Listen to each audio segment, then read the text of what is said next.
Eric here with Team Eccentrics, and I'm sitting here with Emmett again. And we are doing a dual commentary video on another game that we filmed. This is Emmett's TELLARKNIGHT versus the same deck Connor played before, the Brilliant Blue Eyes. This is actually brilliant. Yeah, very brilliant. It's very brilliant. Yeah, so we're going to be... Brilliant-esque. Yeah, brilliant-esque. So right, we're shuffling, you know, doing all sorts. I'm getting all sorts of shenanigans and I have finger movements. Way too many die in my pouch. Like totally unrelated, but it's kind of a problem of mine. I should state that right now. Yeah. So I think... So yeah, we start this game off and... I think I go first? No, he does. I'm sorry. Starts off with the upstart and then a trade and wow, okay. Yeah, so he does all that. Dragon Shrine. I'm a little freaking out because I don't think I drew too amazingly, but like it's weird. In my TELLARKNIGHTs, I think I run like at least 20 traps, and there are some hands I'll get like all monsters in a spell, and I just... It happens to me. Yeah, it's just... But off of Dragon Shrine, he sends the Blue Eyes and the White Stone of Legend. And I think he just summons Alternative and passes, yeah. Yep. And I draw... And I rip 2 Vega there, that's why I'm showing it to the camera, because so I just set the Vega and then set 4 passes, still having a Vega in my hand, and I'm like, what the fuck? But I have Anti-Spell, which is kind of nice.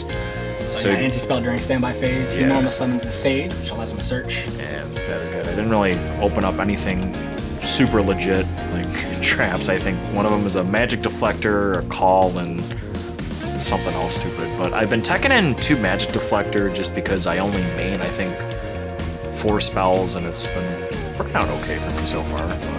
So he pops my stuff with Alternative, and then he does the Vermilion Tech Dragon, which caught me off guard because I thought he was going into Spirit, and then I just bottomless it because at that point I knew it wasn't good. It's Grave Effect, so that kind of... Yeah, I mean, it's the Vermilion Tech Dragon. Like, I actually, being a level 9... It's interesting, yeah. And actually, I do kind of respect Connor's idea in terms of throwing it into the deck, because, you know, it gives it a little bit more versatility, because, you know, the only level 9s you can really sync up to in that deck are the Blue Eyes, the support, the Azure Eyes, and the you know, Spirit Dragon. So the fact that he throws that in actually really helps. So I call Vega, I can't use effect, and then I just normal the other Vega. And then I go into Sook to trying to draw into something decent, but he Valors it, and I'm just checking. Luckily, I don't have to pitch the other card in my hand for cost, because I think that was a Floodgate, not that I... So, and then I just swing at him for 18, and I have to put it in my calculator because I just can't math. He sets a monster, and sets a back row. Back row. I draw, I can't remember, I don't think I can... I think I draw... No, I don't know. I think I just swing... Swing over, and then it was a Galaxy Serpent. Oh, I set one, yeah, I drew another trap. So. And then it's his turn, and he goes turn, you go Vanities. That's a rough card. Yeah, Vanities right there. Vanities needs to be banned flat out. I'm so, like, I'm sick of winning with it, and I'm sick of, and teaking. Rough. Just Vanities and teaking, that's definitely a board. Granted, not, you know, you can just always summon something and swing over the Teaking, but the Vanities is preventing him from doing so. Yeah. So it's like he's in a rough place right now. I think I go to Nub. I can't do effect, obviously, and I go... I'm in such a habit for, like, attacking with, like, the high point, because I'm so used to people setting, like, some big-ass, like, booty monster, but I think that's all he can do, or, you know, monster, so he scoops it up, and then we go into game 2, and then you're gonna see the probably most busted field what Connor opens up. It is absolutely fucking absurd. I think we kind of have some friend issues after that. No, I'm just kidding, because I kind of get him back in game 3, but he goes the fuck off. It is ridiculous. Oh, this is that game with oh my god, it's ridiculous. So guys, what Emmett is saying basically is that Connor opens up the most busted field, and I walk in on it, and when I see the field that he sets up, I'm just like, oh man.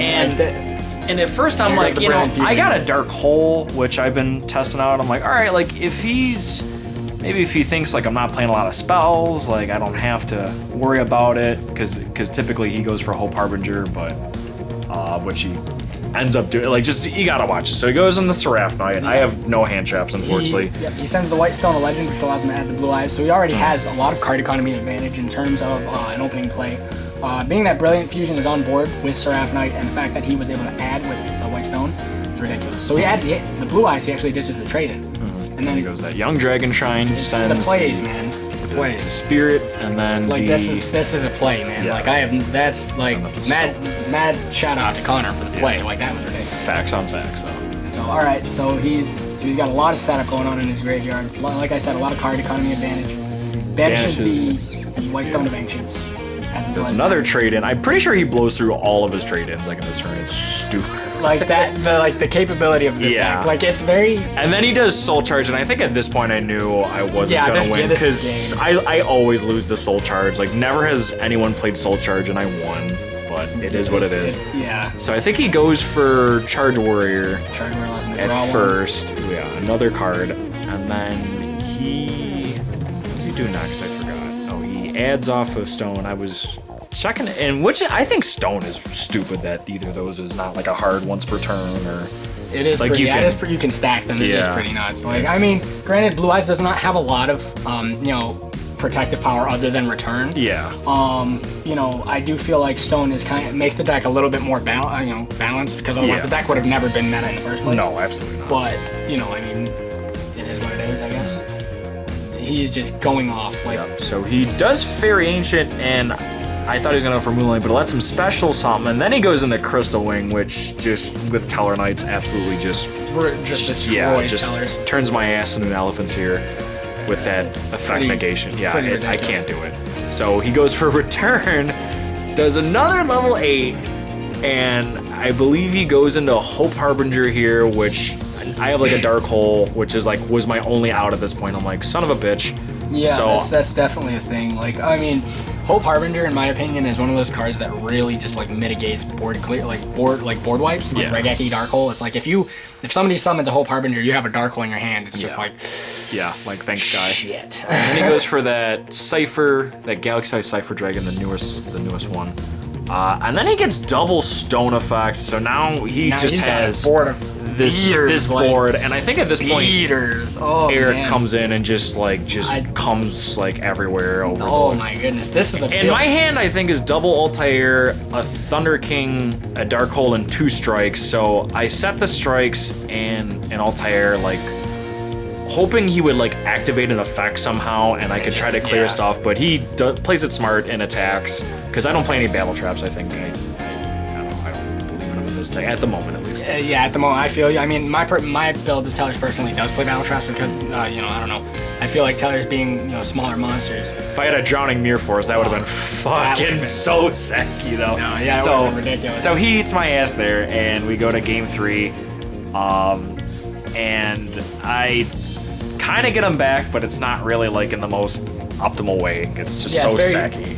You'll see what I'm talking about. Yeah, it's not even like you played. It's not even like you played Tellarknights. No, you didn't even play Tellarknights. No, it's so shuffling, and at this point I'm kind of stewing because I'm I just it's not Connor's fault, but I just hate Soul Charge. I don't know why.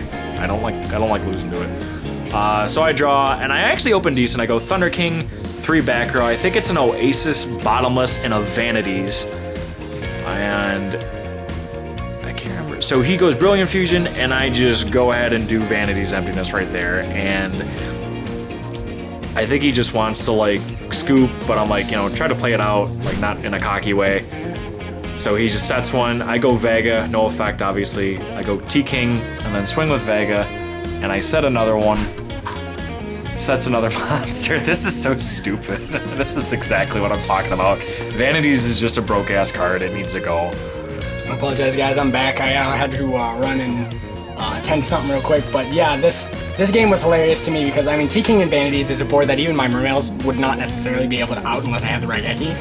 or the Gamma Seal. And all of my and sets then you were. had Vanities, so actually, right. And I had the Nova too with the so. That's just it's that's just crazy. Nova's an amazing counter Yeah, trap. the only out to that is like is a board wipe, and if you have the Nova, you just negate it. Yeah, So. But as always, guys, rate, subscribe, comment, leave your ideas in the comment section below on anything you guys want to see.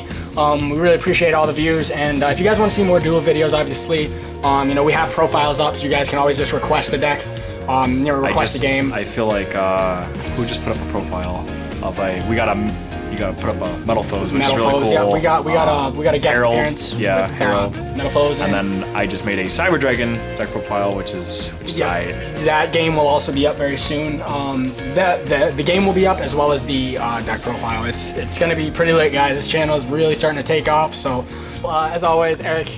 Yep, Emmett, Seacrest out. Rate and subscribe, leave your comments and ideas in the comment section below, and don't hesitate to give us respectful suggestions on content you want to see. Eric on behalf of the team saying take care, and Team Eccentric out.